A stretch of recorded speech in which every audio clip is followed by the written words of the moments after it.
साथियों, वर वधू के विवाह मिलान में अष्टकूट मिलान का महत्व होता है। सबसे खास बात यह है, जिस क्रम में अष्टकूट होते हैं उनकी संख्या भी उतनी होती है। प्रथम वर्ण आता है, उसकी संख्या 1 होती है। दूसरा वत्स होता है, उसकी संख्या 2 होती है। तीसरा तारा होता है, उनकी संख्या 3 होती है। चौथा योनि होती है, उसकी संख्या 4 होती है। पांचवा गृह मैत्री होती है, उसकी संख्या 5 होती है। गण की संख्या 6 होती है। भकूट की संख्या 7 होती है और नाड़ी की संख्या 8 होती है। इस क्रम में, बढ़ते क्रम में इनकी संख्या होती है। अष्टकूट मिलान में वर्ण का मिलान होता तो 1 नंबर मिलता है। वत्स का मिलान पूरा होता है तो 2 नंबर मिलते हैं। तारा का मिलान होता है तो 3 नंबर मिलते हैं। योनि का मिलान होता है तो 4 नंबर मिलते हैं। गृह मैत्री का मिलान होता है तो 5 अंक मिलते हैं। गण का मिलान होता है तो 6 अंक मिलते हैं।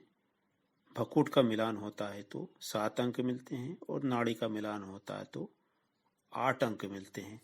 इन संख्या को 1 से 8 तक की संख्या को जोड़ेंगे तो इनका योग होता है 36। अब वर और वधू को मिलान में किसमें कितने अंक मिलते हैं, उसके आधार पर विवाह तय होता है। साधारणतः वर वधू का कुंडली मिलान में 18 गुण से ऊपर होना चाहिए और मंगल की स्थिति और अन्य पापी ग्रहों की स्थिति भी देखना चाहिए। उसके बाद में विवाह मिलान पूर्ण होता है।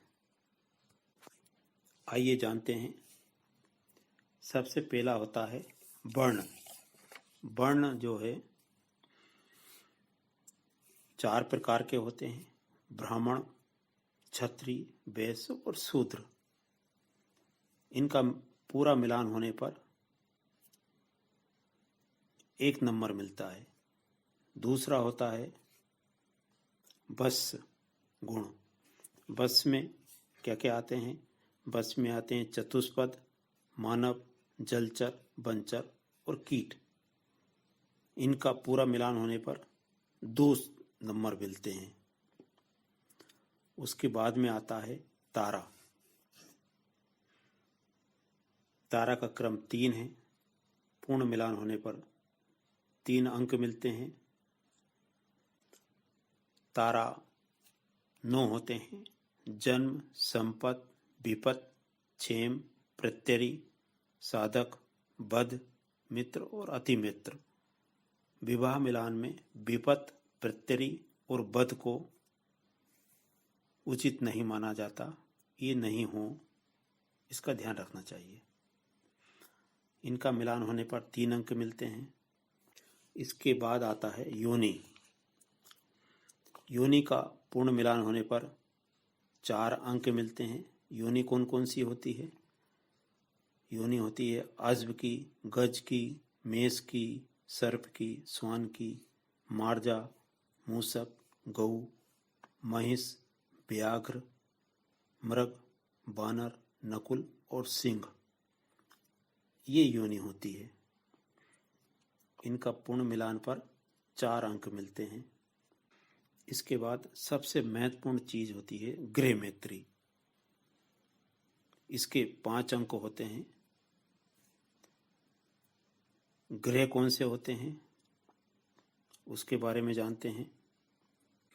ये ग्रह होते हैं विभिन्न राशियों के, 12 राशियों के स्वामी होते हैं।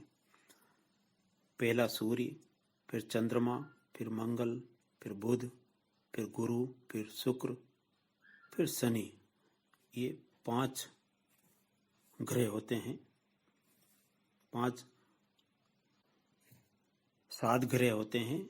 इनके मिलान में पूरा मिलान होने पर 5 गुण यानी कि 5 अंक प्राप्त होते हैं।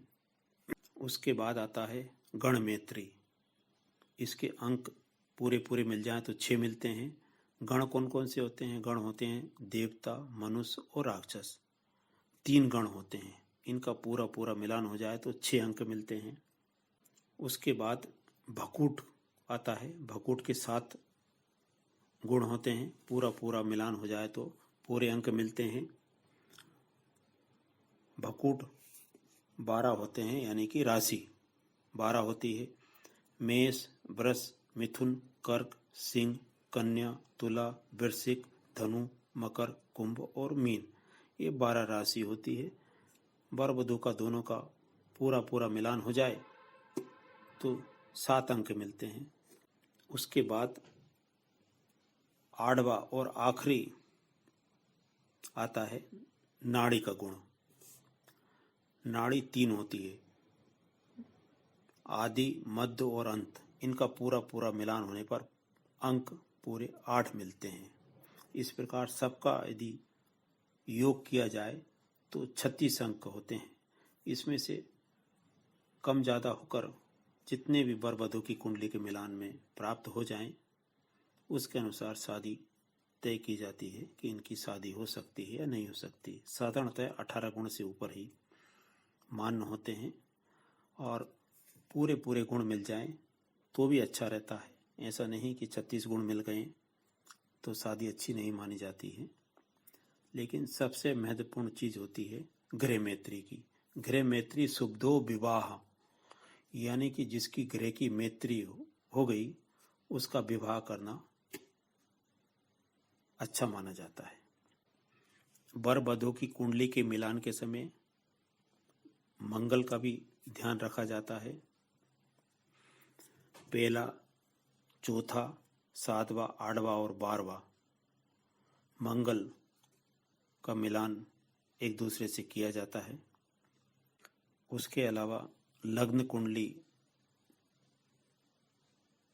भी देखना चाहिए और नवांश मैत्री भी देखना चाहिए।